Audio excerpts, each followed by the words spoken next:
নমস্কাৰ information and education চেনেললৈ স্বাগতম জনাইছোঁ।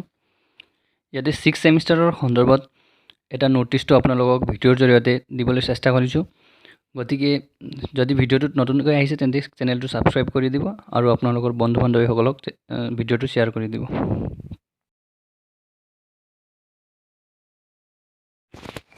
ইয়াতে নোটিছটো পঢ়ি শুনাম আৰু তাৰপিছত আপোনালোকক বুজাবলৈ চেষ্টা কৰিম কি আছে ইয়াত। ইয়াতে চাই ল'ব post graduate students union Guwahati university session 2019-20 to professor DP Singh chairman university grants commission UGC new Delhi date চাই ল'ব আৰু memorandum in accordance to the revised UGC guidelines released by the HRD minister stated the terminal semester will be conducted by the universities by the end of September 2020 in offline online blended mode. With the students of Guwahati University request you to grant permission to the universities to use an alternative from the evaluation. Consideration the deterioration of the health crisis in India, a normal situation free from the pandemic is nowhere to be seen near. As per the current scenario, the COVID-19 cases have crossed the 7 lakhs mark in India and Assam, and total cases of 14,000 and counting. In such a situation, holding an offline exam in an institute will be more risky, no matter how well or strict in the procedure may be. ইয়াতে আপোনালোকে জানে যে 6th ছেমিষ্টাৰৰ বাবে UGC এটা guideline প্ৰকাশ কৰিছিল। তাতে কোৱা আছিল যে ছেপ্টেম্বৰৰ লাষ্টত 6th ছেমিষ্টাৰৰ যিটো ফাইনেল ইয়েৰ টাৰ্মিনেল এক্সামিনেশ্যনটো হ'ব বুলি অফলাইন বা অনলাইন মোডত। কিন্তু যিহেতু এতিয়া COVID-19ৰ পৰিস্থিতি, গতিকে এইটো পৰীক্ষা সন্দৰ্ভত কিবা ইয়াত লিখিবলৈ চেষ্টা কৰিছে। এতিয়া চাওক, speaking of our Guwahati university we have more than 1500 in campus boarding final year student and several others who lives in private hostels, paying guests and in rented apartments. More than 75% of our students are from different districts. At such a situation, how will it be possible for the students to travel with such a high risk? The time in which maintaining social distancing should be a top priority.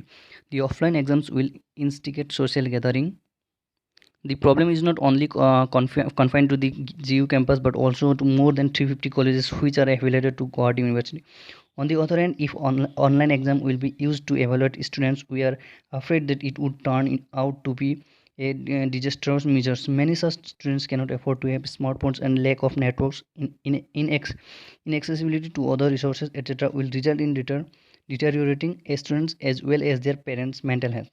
At much a situation where we all are fighting in our way, we request you to revise your guidelines and take necessary steps and come up with alternative methods of evaluation of in-semester students at the earliest, which will help us to relieve from the unnecessary stress and facing copy to. ইয়াতে কৈছে যে যেহেতু এতিয়াৰ কৰোনাৰ সংক্ৰমণৰ বাবে UGC guideline প্ৰস্তুত কৰিছিল, তাৰ বাবে UGCক এটা লেটাৰ দি ক'ব খুজিছে যে এক্সামটো লোৱা ইমান সহজ নহয়।